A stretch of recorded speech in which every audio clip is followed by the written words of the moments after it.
Hey everyone, welcome to Movies and Series Recap. Today, I will explain 5 episodes of the series The Last of Us released in 2023. The series premiere of The Last of Us introduces viewers to an apocalyptic world where a deadly pandemic has decimated society and left survivors to fight for their lives. The episode focuses on the story of Joel, a grizzled survivor who has grown hardened and isolated, and Ellie, a young girl he reluctantly takes on a journey. Don't forget to like and subscribe for more like this content. Spoilers ahead. The episode begins with a talk show in 1968 where Dr. Newman, an epidemiologist, warns about the threat of fungi. However, Dr. Schoenhaest, another epidemiologist on the talk show, is skeptical of Dr. Newman's warning as he doesn't believe fungi can threaten the human species. In Texas in 2003, a man named Joel and his daughter, Sarah, start their day like they always do. However, it is Joel's birthday, and Sarah wants to make it memorable. She makes him breakfast, and they start to eat before Tommy, Joel's younger brother, joins them. Joel soon leaves for work with Tommy, promising to bring back a cake for Sarah. He and Tommy drop Sarah off at school before heading to work. After school that day, Sarah stops by a watchmaker to repair an old watch belonging to her dad. Suddenly, the watchmaker's wife closes the shop and asks Sarah to leave. Sarah is worried and wonders about the cause of her panic. She soon arrives home but decides to stop by her neighbor's house. Mr. and Mrs. Adler live with Mrs. Adler's mother, Nana. While there, she does her homework and suddenly becomes uncomfortable when the sounds of commotion on the streets become too disturbing. Sarah steals a DVD case from the movie rack and starts to leave. However, before she leaves, she notices Nana behaving strangely and their pet dog whimpering. Sarah becomes even more disturbed and leaves. She waits for her dad to return home that night. Sometime past midnight, Joel arrives, but he still needs to return with the cake he promised. Sarah makes him swear to buy the cake the next day if she gives him the present she got. Joel agrees, and she gives him the wristwatch. They then spend the night watching the movie Sarah stole until she falls asleep. At midnight, Joel receives a call from Tommy asking him to bail him from police custody after he had gotten into another fight. Joel hesitantly agrees to bail him and tucks Sarah into bed before leaving. Hours later, Sarah is awakened by a commotion outside and steps out to look for her dad when she doesn't find him. However, she sees Adler's pet dog, who appears terrified of something. When Sarah tries to return him to her owners, she discovers them badly injured as Nana had attacked them. She had mutated into a cannibal. Sarah runs for he lives and runs into Joel and Tommy arriving. They immediately drive away, looking for a way out of the city. However, their vehicle crashes, and the trio are forced to work on foot. Soon after, an injured Sarah is killed by a soldier who assumed they were infected.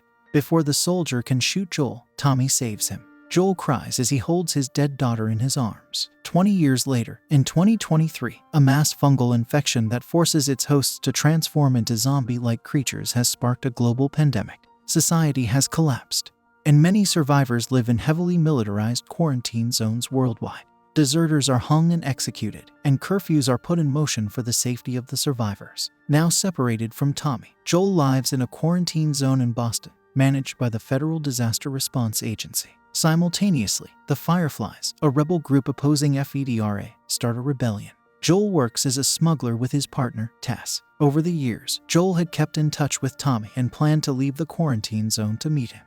When Tommy fails to contact him from Wyoming for 3 days, Joel worries about his safety and suspects Tommy may be in danger. Joel then decides to speed up his plans and pays a local dealer, Robert, for a car battery. However, Robert scams them and has his men rough up Tess. Sometime later, Tess is freed and returns to Joel. They then decide to look for Robert and retrieve the stolen battery. Meanwhile, Marlene, the Fireflies leader posing as a FEDRA agent, frees Veronica and reveals her real name as Ellie. Marlene tells Ellie she has an essential role in their mission and plans to escort her out of the quarantine zone.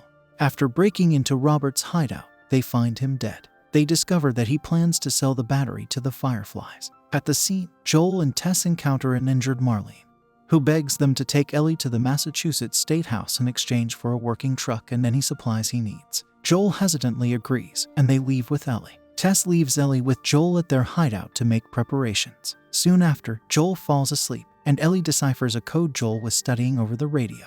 That night, Tess returns, and they sneak out of the quarantine zone. Suddenly, the three run into a soldier on the outside. The soldier insists he tests them for the infection and discovers Ellie is positive. Before he can shoot her, Joel kills the soldier, and Ellie claims to be immune. They hurry out of the quarantine zone before FEDRA agents catch up.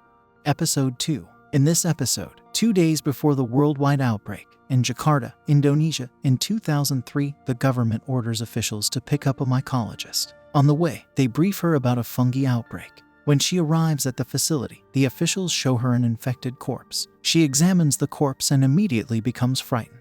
Terrified, she tells the officials there is no cure or vaccine and advises bombing the city to prevent further outbreak. Soon after, she breaks down in tears and asks to be allowed to return home. In the present, Joel and Tess continue their mission to deliver Ellie to the fireflies in the west. Ellie explains to Joel and Tess that she is being transported west in hopes of being used to find a cure. Joel doesn't believe that Ellie is their world's salvation. Still, Tess remains hopeful and insists that they complete the mission despite Joel's insistence on returning her to FEDRA. Joel gives in to Tess' demands but remains skeptical about Ellie's infection, not wanting to believe she is immune to the infection. They enter an abandoned building infested with fungi and green, dirty, mucky water. Ellie playfully walks across and ends up startling the group when she sees a skeleton. They continue to travel across the deserted city, and Joel and Ellie begin to bond. She asks him some personal questions, but after some time, Joel stops as she is getting too personal. Eventually, they discover that the path to the state house is swarmed with infected. Tess explains that the infected victims are connected neurologically, and anything that is done to one will be felt by all. Seeing no other way to the state house, the group cut through a history museum. Ellie sees a corpse badly mauled by the infected inside the museum and alerts the group. Joel suspects that there may be infected victims in the building. Suddenly, they are attacked by blind infected, known as clickers. The clickers give the group a hard time as they are sensitive to sound. After struggling with 2 clickers, they are safe again, but Ellie is bitten. Joel's anxiety gets the better of him, and he wants them to abandon her, but Tess tells him that she believes Ellie is a miracle. They wrap a cloth around her wound to stop the infection from spreading. Joel starts to become comfortable with Ellie and starts to have faith that a cure is possible. Soon after, they arrive at the state house but find the fireflies dead. Their mission is over, and they went through all that trouble for nothing. Joel loses hope and asks them to return to the quarantine zone, giving up on finding his brother Tommy. Tess then reveals she was bitten at the museum. Simultaneously, Ellie's bite begins to heal, proving her immunity. Tess asks Joel to continue the mission to the west, where there are scientists that can develop a cure using Ellie's immunity. While they search for a map, an infected springs up, and Joel shoots it, alerting the swarm to their location. Tess convinces him to escape and take Ellie to their allies in Lincoln, Massachusetts, while she stays behind. Ellie doesn't want them to leave Tess behind as she was the only one who believed in her immunity until then. She urges her to go with Joel and makes him promise to keep her safe. The duo leaves as the clickers swarm the state house. A clicker orally transfers the fungus to her before she blows up the building, killing herself and the horde. Episode 3. In this episode, Joel and Ellie find themselves at a brook. They need more supplies to continue their journey to Wyoming, where Joel hopes to be reunited with Tommy. Joel tells Ellie they have a long hike to meet some old acquaintances of him and Tess, 2 men named Bill and Frank. On the way, Ellie sees evidence of the government's execution of innocents during the early days of the pandemic. Joel explained that the government needed more room for everyone in the quarantine zone. So rather than leave them to roam freely and get infected, they were executed. In a flashback, Bill, a survivalist, hides in his home during the early stages of the pandemic in 2003. He stocks up his house with supplies to last him for years and builds a fence around the surrounding neighborhood to keep away outsiders and the infected. For 4 years, he lived in isolation, looking after his home and becoming increasingly paranoid as the world slowly disappeared. One day, in 2007, Frank leaves Baltimore and stumbles upon Bill's compound. Bill assumes that Frank is infected but discovers he's not. Frank says he went to Boston and ate a few days ago, so Bill reluctantly takes him in. Frank takes a shower, and Bill cooks him a meal, thrilling Frank, who has not eaten a good meal in years. The men don't say much to each other, as Bill is still paranoid. After the meal, Frank notices an antique piano and plays some notes. However, he needs to get the keys right, and Bill shows him how. Frank assumes the song is for a woman, but Bill tells him he hasn't been with a woman in years. Frank then kisses Bill, and the men begin a romance, sharing a love of music and food. They start to live together. 3 years later, Frank argues with Bill about being more open-minded rather than paranoid and wants them to make their surroundings more hospitable. He soon reveals that he has been radio communicating with Tess and Joel. Sometime later, Frank contacts Tess and invites them over, forcing the 2 groups to enter a tenuous friendship. They share a meal, and Joel tells Bill afterward that he and Tess mean no harm, easing his paranoia. As the outsiders leave, Joel tells Bill that raiders will come to their sanctuary sooner or later and advises him to reinforce his fence and increase security measures. Bill takes to Joel's advice, and sometime later, their home is raided while they sleep one night. Thanks to Joel's advice from some weeks back, the couple is safe, but Bill is shot. Thinking he will die, he asks Frank to call Joel and ask him to look after him. However, Bill doesn't die. Years later, the men begin to age. In the present, 10 years after, Frank is terminally ill and asks Bill to assist with his suicide. Bill tells Frank that he cannot go through with it. Frank begs him to perform euthanasia, and Bill tearfully gives in. To make his last day special, Bill spends the day with Frank, doing memorable things. Later that night, Bill cooks an excellent meal for Frank, and they marry afterward. After dinner, Bill fills Frank's wine with poison as requested. However, Bill, not wanting to live without Frank, poisons himself as well. Upon discovery, Frank is initially furious but finds it romantic. The two men share a kiss and go to their room, where they die peacefully. Sometime later, Joel and Ellie arrive. Joel remembers the passcode to the fence from when he and Tess came by some years ago. They enter the house and discover that the men are not in. Ellie thinks they left, but Joel continues to search around the house. In the meantime, Ellie discovers Bill's letter left for Joel and the keys to his truck. Bill wrote that protecting Frank gave his life meaning, and that he had left Joel his supplies. Bill also admonishes Joel to protect Tess, and he gets emotional. Soon after, he tells Ellie never to bring up Tess' name. The duo then shower and stock up on supplies for their road trip to Wyoming. They find ammunition and survivalist supplies in Bill's basement. Unbeknownst to Joel, Ellie takes Frank's pistol from a drawer and hides it in her backpack. They then take Bill's truck and set out to find Tommy. Episode 4. In this episode, Ellie reloads her gun in an abandoned bathroom and places it in her backpack before proceeding outside to meet Joel, who is filling up the truck tank with gas. They drive off and continue driving till it's evening. Joel parks the truck in a remote forest and makes dinner. They eat and spread their beds to sleep. They are set to sleep when Ellie pulls out a book filled with puns. She tells Joel a pun, and they laugh over it. Ellie is scared that people may find them, but he assures her otherwise, and they fall asleep. Ellie awakens to the sounds of brewing coffee in a flask over a heater on the floor, but Joel is already awake. They pack their things and begin driving, headed to Wyoming to meet Tommy, Joel's younger brother. Ellie wants to know why Joel is not with Tommy. Joel says Tommy has always been delusional about saving the world. He joined the army and, 12 years after, joined a group called Fireflies but left both and is on his own because he couldn't save the world from either. They arrive at a tunnel, but it's blocked with cars and there's no way to pass through. Joel drives through town to find another route leading to Wyoming when non-infected people attack them. Joel crashes the car into a building while the men shoot at the vehicle. Joel tells Ellie to hide in a hole and remain there until he asks her to come out. While Ellie hides in there, Joel shoots the two men at him. He's trying to check if there's anyone left when another person bursts in and begins to attack him. The person is strangling Joel with his gun, but Ellie comes out with her gun and shoots him off in the leg. He begs her not to kill him and introduces himself as Brian. He surrenders his knife and pleads, but Joel tells Ellie to hide behind the hole and stabs Brian. Together, Ellie and Joel leave to find a way out, and they get back on the streets, where they see two vehicles arrive. A man alerts the rest of the people in the vehicles that Brian is dead. Meanwhile, Joel and Ellie enter another building. However, in the camp, Kathleen holds down her doctor and questions him about the whereabouts of one Henry, who knows where her brother Brian is. She threatens to kill him if he doesn't speak, but she is distracted vehicle honks. She goes outside to see Brian and two other corpses. When she asks the people who brought them in, they believe Mercs did it. Instead, Kathleen believes Henry did it, so she orders the men in the camp to find who killed them and kill them. She returns to the cell, where she tied the doctor and kills him. The men are deployed into the streets and go from apartment to apartment, searching for Henry or collaborators. Meanwhile, Ellie and Joel hide in a building and plan to run to another taller building as soon as the search goes down.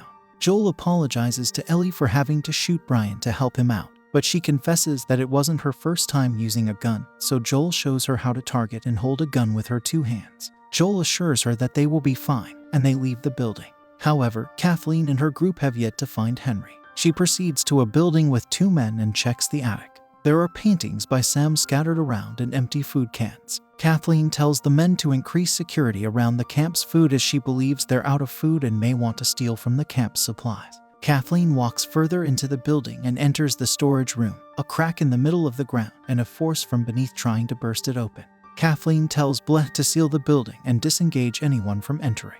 She also dismisses the idea of telling anyone what they saw. Late at night, Joel and Ellie make it to another building and walk up 33 floors. They break into a room and prepare a place to sleep. Joel scatters broken glass around the entrance, so he'll hear if anyone enters the room, then they fall asleep. Soon, Ellie is awakened by Henry, who points a gun at her head. Ellie wakes Joel up, and he sees Sam pointing a gun at him. Episode 5. This episode begins 10 days earlier when people protest against FEDRA. Soon, an array of trucks pass with a broadcast that collaborators should surrender or risk being charged with counter-revolutionary activities if caught hiding. The last truck has a corpse attached to it as it's moving. Henry and Sam hide behind a vehicle, and Sam is terrified at the passing of the trucks. Although he can't hear, he sees the corpse. Henry assures Sam that they are 2 blocks away from their destination, and they'll make it alive. Kathleen sits with her captives in the camp and asks them about Henry. She threatens to kill them when someone shouts that Henry and Sam are with Edelstein in the city. Kathleen informs the men to begin a door-to-door search in the city and tells Perry to kill the captives and burn their bodies. Meanwhile, Sam and Henry meet up with Edelstein, who takes them to an attic in a building. Edelstein got the space from an officer in FEDRA. Henry unpacks his supplies of canned food on the floor and discusses their plan to escape soon because their food supplies can only take them for 11 days. Edelstein notices Sam's uneasiness and tells Henry to comfort him. Henry gives Sam a pack of crayons to beautify the attic. Sam draws superheroes around the walls of the room with crayons. Henry looks outside the window 10 days later to know the situation. But Sam is hungry. Sam wants to open the last food can. But Henry is waiting for Edelstein to return before they eat. Sam is not having it because it's been a full day since they saw Edelstein. Shortly after, Sam falls asleep, but Henry is worried. Henry wakes Sam the next day and tells him Edelstein isn't returning because he is probably dead. Since there's no food left, they need to leave. They pack and leave when Henry hears the screeching of tires and shooting. He sees Joel shooting from behind his truck. Later at night, Henry and Sam walk into the same building as Joel and Ellie. They follow the glass shards and see Joel and Ellie asleep. Henry points a gun at Ellie while Sam points his at Joel. Henry promises not to hurt them and makes them promise the same. Henry introduces himself as the most wanted man in Kansas City. Soon, Ellie and Joel share their food with them, and Henry promises to show them a way out of the city the following morning. The following morning, Henry draws a sketch map to plan their escape, and they decide to pass the tunnels in the city to escape back to the highway. The tunnel is the best route because Kathleen believes it is filled with infected and wouldn't go there. But Henry says FEDRA cleared the infected from underground about 3 years ago, according to his friend who once worked there. Joel and Ellie agree, so they pack their things and leave. They pass through an old bank and into the tunnel. They continue into the tunnel and see a nursery with beautiful wall paintings, toys, and comic books. Sam is impressed, and he plays with Ellie. They all decide to wait until the lights are out to make their escape more accessible.